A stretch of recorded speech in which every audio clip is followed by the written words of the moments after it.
খাটের উপর দাঁড়িয়ে নামাজ পড়া যাবে কিনা? মাথা আঁচড়ানোর পর যে চুল উঠে তা কি করব? ঘড়ি কিংবা চশমা পড়লে নামাজ পড়া যাবে কি না? সুদখোর দোকানে খাওয়া যাবে কি? আমার বাচ্চা ছোট, তাই আমি শুধু ফরজ নামাজ পড়ি, এতে কি নামাজ কবুল হবে? একসাথে অনেক মসজিদে আজান হলে কয়টি আজানের জবাব দিতে হবে? সালোয়ারের দুপাশ ফাড়া, সামনে ফাড়া, এরকম সালোয়ারের উপর জামা পরে নামাজ পড়লে আদায় হবে কিনা? চ্যাটিং এর সময় মিথ্যা কথা বললে কি গুনাহ হবে? চোখ বন্ধ রেখে সালাত আদায় করা যাবে কি? সিজারে বাচ্চা জন্ম নিলে কি নেকির বদলে গুনাহ হবে? রুমে অ্যাটাচড বাথরুম থাকলে সেই রুমে নামাজ পড়লে কি নামাজ হয় না? চলুন তাহলে আর বিলম্ব না করে আপনাদের করা প্রশ্নগুলোর উত্তর দেওয়া আমরা শুরু করি। বেলাল হোসেন লিখেছেন, শীতবস্ত্র বিতরণ সহ কাউকে কোনো কিছু দান করে তার ছবি কি ফেসবুকে প্রকাশ করা যাবে? এতে তো একদিকে গ্রহীতার প্রাইভেসি লঙ্ঘিত হয়, অন্যদিকে দাতার রিয়া হয়। খুবই চমৎকার এবং গুরুত্বপূর্ণ প্রশ্ন। শীতবস্ত্র হোক অথবা ত্রাণ হোক বা যে কোনো কিছু হোক, কোনো গরিব বা অভাবী মানুষকে দিয়ে তার সঙ্গে ছবি তোলা এবং সেই ছবি আবার মানুষকে দেখিয়ে বেড়ানো, সন্দেহাতীতভাবে এটি গর্হিত কাজ, অন্যায় কাজ, গুনাহের কাজ। এরকম দানের ফলে সওয়াবের বিপরীতে গুনাহ হওয়ার সম্ভাবনা আছে অনেক বেশি। যদি কেউ কোনো দানের কথা প্রকাশ করেন, উদ্দেশ্য হয় অন্য কাউকে জানানো, অন্য কাউকে উৎসাহিত করা, তাহলে সেটি জায়েজ আছে। আল্লাহ তাআলা বলেছেন, তুবদুস সাদাকাত ফানি'ম্মা, তোমরা যদি প্রকাশ্যে দান করো তাহলে সেটা খুবই ভালো, আর যদি তোমরা গোপনে দান করো এবং গরিবদেরকে দান দাও তাহলে সেটি আল্লাহ তাআলার কাছে তোমাদের জন্য অধিকতর উত্তম, কারণ তাতে রিয়ার সম্ভাবনা থাকে না। এই জন্য দান প্রকাশ্যে করা জায়েজ আছে, উদ্দেশ্য হবে মানুষকে উৎসাহিত করা, লোকমুখ থেকে প্রশংসা কুড়ানো কিংবা মানুষের কাছ থেকে ভাবা অর্জন করা। এই জাতীয় কোনো উদ্দেশ্যে যদি আমরা আমাদের কোনো ভালো কাজকে ছড়াই, লাইক শেয়ার পাবো, কমেন্ট পাবো, এই আশা যদি করি, তাহলে সেক্ষেত্রে আল্লাহ মাফ করুন, এর ফলে গুনাহ হবে। আর ঠিকই গ্রহীতারও এক্ষেত্রে প্রাইভেসি লঙ্ঘন হয়ে থাকে। এই আবু হাসান মিলন আপনি লিখেছেন, আমি একজন ড্রাইভার, আমি 5 ওয়াক্ত নামাজ পড়ি, কিন্তু কোনো সময় আমি সময় মতো নামাজ পড়তে পারি না। এমনও হয় 5 ওয়াক্ত নামাজ একসাথে পড়া লাগে, দয়া করে আমাকে বলবেন আমি এখন কি করব? না, একসাথে 5 ওয়াক্ত নামাজ পড়তে হলে সেই পেশা আপনাকে ছেড়ে দিতে হবে, যদি পেশায় সালাত আদায় করার কোনো সুযোগ না থাকে। অন্যথায় আপনার কিছুটা লস হলেও আপনাকে সালাত আদায় করতে হবে। ধরুন আমাদের যে সমস্ত ভাইরা বিভিন্ন রাইড শেয়ারের কাজ করেন, তারা সালাতের ওয়াক্ত হলে সালাত আদায় করতে হবে। তার গাড়ি এমন জায়গায় রাখবেন যেখানে রাখলে নিরাপদ। রাজধানী ঢাকার এমন কিছু জায়গা আছে, জায়গাগুলোতে গাড়ি রেখে সালাত আদায় করা যায়, সেই জায়গাতে তিনি সালাত আদায় করবেন। গাড়ি ড্রাইভ করে সেখানে যাবেন, এতে উপার্জন একটু কম হবে, আপনার আখিরাত দাঁড়াবে। আর যাত্রী থাকলে যাত্রীকে অনুরোধ করবেন, সালাত পড়ি, চলেন সালাতের সময়টা চলে আসছে, আমি এখনো পড়ি না, আপনি অনুমতি দিলে আমি একটু পড়ি, আপনি না পারলেও আমি পড়ি। এভাবে সুযোগ নেওয়া যেতে পারে এবং চেষ্টা করা উচিত। কিন্তু সালাতকে সময় থেকে বিলম্ব করে পড়বেন আপনি, আবার নিয়মিত 5 ওয়াক্ত সালাতকে একত্র করে পড়বেন, এই সুযোগ নেই। আমি প্রায় সময় বলি যে মানুষের বেঁচে থাকার জন্য খাদ্য খাবার যেরকম প্রয়োজনীয়, ইমানদারের ইমান টিকে থাকার জন্য 5 ওয়াক্ত সালাত এইরকম গুরুত্বপূর্ণ এবং প্রয়োজনীয় বিষয়। সেই সালাতের মধ্যে কোনো প্রকার ছাড় দেওয়া বা সে সালাতের পরে কোনো প্রকার আপনার অবহেলা করার কোনো সুযোগ নেই। আমার যদি কেউ লক্ষ লক্ষ টাকা স্যালারি দিয়ে কোনো চাকরির অফার করে আর বলে যে নিঃশ্বাস বন্ধ করে রাখতে হবে, আমি কখনো রাজি হব না, কারণ আমার জীবন রক্ষা তো আগে করতে হবে, তারপর তো পয়সা দিয়ে কী করবো যদি জীবনে না থাকে। একইভাবে যদি আমার সালাতে ছুটে যায়, সেই পেশা দিয়ে লক্ষ লক্ষ টাকা আসলেও একজন ইমানদার সেটাকে কখনোই গ্রহণ করবেন না। ছয়া এআইডি থেকে আপনি লিখেছেন, সিজারে বাচ্চা জন্ম নিলে কি নেকির বদলে গুনাহ হবে? না, সিজারে বাচ্চা জন্ম নিলে যে আমাদের গুনাহ হবে, পাপ হবে, এরকম কোনো কথা কোরআন হাদিসের কোথাও বলা হয়নি, বরং কোরআন হাদিসের কোনো আয়াত বা নির্দেশনার আলোকে এমনটি বোঝা যায় না। কেউ যদি সিজারে বাচ্চা নেন এবং সেটি যদি ডক্টরের পরামর্শ নেন এবং বাধ্য হয়ে নেন, সেটি তিনি নিতেই পারেন, এর কারণে তিনি গুনাহগার হবেন এমনটি মনে করার কোনো কারণ থাকতে পারে না। ফাতেমা ইসলাম জানতে চেয়েছেন, রুমে অ্যাটাচড বাথরুম থাকলে সেই রুমে নামাজ পড়লে কি নামাজ হয় না? এটা কতটুকু সঠিক? না, এটা ভুল কথা। অ্যাটাচড বাথরুম থাকলে সেখানে নামাজ হবে না এমন কোনো কথা কোরআন অথবা হাদিসের কোথাও বলা হয়নি। এটি যদি কেউ বলে থাকে তাহলে সেটি তার পক্ষ থেকে অতিরঞ্জন অথবা মন গড়া কথা ছাড়া আর কিছু নয়। হোসাইন আপনি লিখেছেন, চ্যাটিংয়ের সময় মিথ্যা কথা বললে কি গুনাহ হবে যদি মন থেকে না বলি? মিথ্যা সর্বাবস্থায় গুনাহ, মন থেকে না বললেও সেটা গুনাহ হবে। এমনি তানভীর আহমেদ জীবন লিখেছেন, টাকুর নিচে জুব্বা গেলে তার বিধান কি? সেটাও হারাম হবে। উপর দিক থেকে আপনি লুঙ্গি পরলে যেরকম হারাম হবে, চাদর পরলে সেটা টাকুর নিচে গেলে সেটা যদি হারাম হবে, লুঙ্গি পরলে সেটা টাকুর নিচে সেটা যেরকম হারাম হবে, জুব্বা পরলে সেটাও যদি টাকুর নিচে যায় সেটাও হারাম হবে।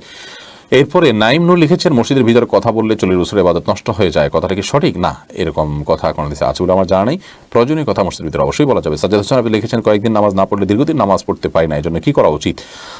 এই জন্য সালাত ত্যাগ করবেন না, যেহেতু কয়েকদিন সালাত ত্যাগ করলে আপনার দীর্ঘদিনের জন্য সমস্যা তৈরি হয়, তাহলে দীর্ঘদিনের সমস্যা যাতে তৈরি না হয় সেই চেষ্টা তো আপনার মধ্যে থাকা উচিত। এরপরে শাহনাজ বেগম লিখেছেন, সাবান বা সাবানের ফেনা কি নাপাক?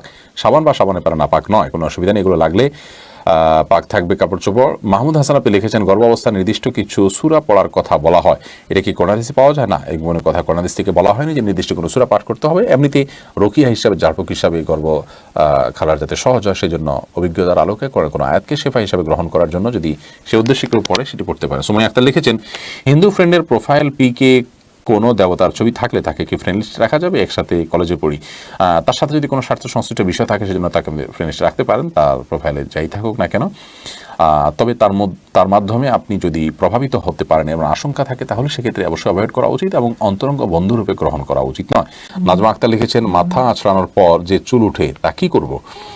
সেটা সবচেয়ে ভালো হয় যদি কোনো মাটিতে দাফন করেন বা এমন জায়গায় ফেলবেন যাতে মানুষের শরীরের অপমান বা অসম্মান না হয়। ময়লার সাথে না ফেলানো উচিত, যদি ফেলে দেওয়া হয় ময়লার সাথে তাতে কোনো বড় গুনাহ হবে ব্যাপারটা সেরকম না, এটা জাস্ট উচিত অনুচিত উত্তম অনুত্তমের কাজ, শিষ্টাচারের বিষয়। আনাস চৌধুরী আপনি লিখেছেন চোখ বন্ধ রেখে সালাত আদায় করা যাবে কি? এই বিষয়ে আমাদের একটা ভিডিও আছে, মেহরবানি করে দেখে নেবেন।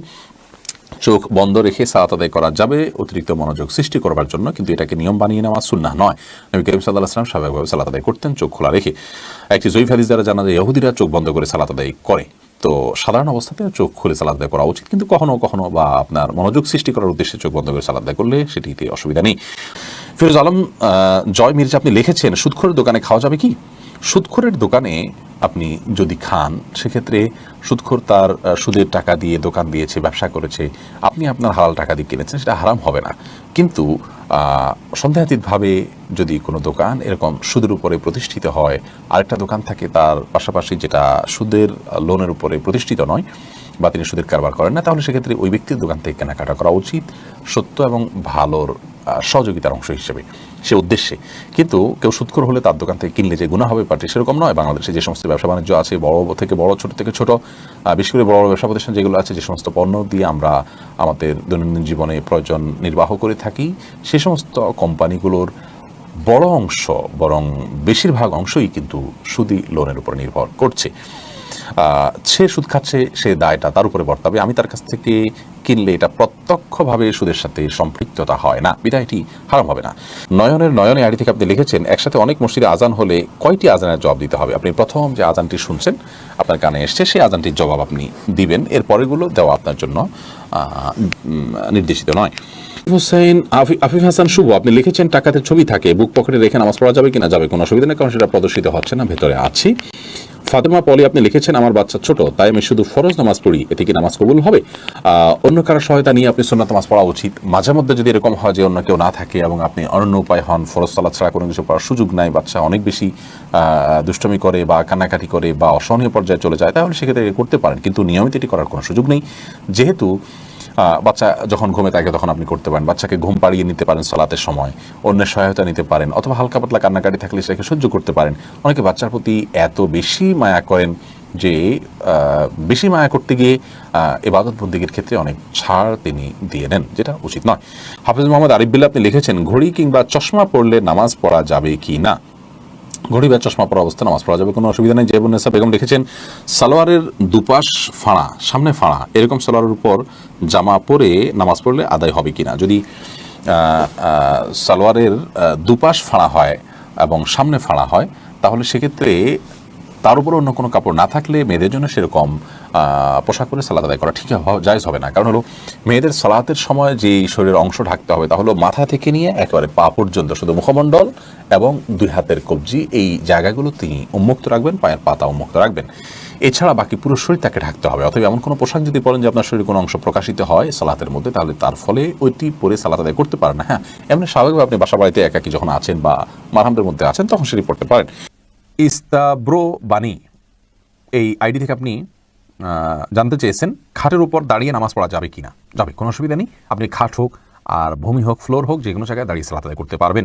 আপনি স্বাভাবিকভাবে যদি সালাত আদায় করতে অসুবিধা না হয় তাহলে সেক্ষেত্রে কোনো অসুবিধা নেই। হ্যাঁ, কোনো খাটের উপরে দেখা যায় যে ম্যাট্রেস বা ফোম থাকার কারণে অনেক দূর ডেবে যায়, যার কারণে রুকু সিজদায় তিনি ব্যালেন্স রাখতে পারেন না এবং সুন্দরভাবে সালাত আদায় করতে পারেন না, সিজদা সঠিকভাবে করতে পারেন না।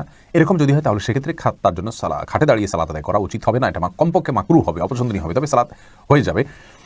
যেহেতু সালাত স্বাভাবিকভাবে করতে তার অসুবিধা হয়, শরীরে ব্যালেন্স ঠিক রাখতে পারে না, রুকু সিজদা যথাযথভাবে করতে অসুবিধা হয় এবং মনোযোগও ব্যাঘাত সৃষ্টি হয়, যার কারণে এরকম জায়গায় সালাত করা উচিত নয়। আর যদি এতটা নরম না হয় তাহলে সেক্ষেত্রে সাধারণ খাটে বা চকিতে সালাত আদায় করতে কোনো অসুবিধা নেই।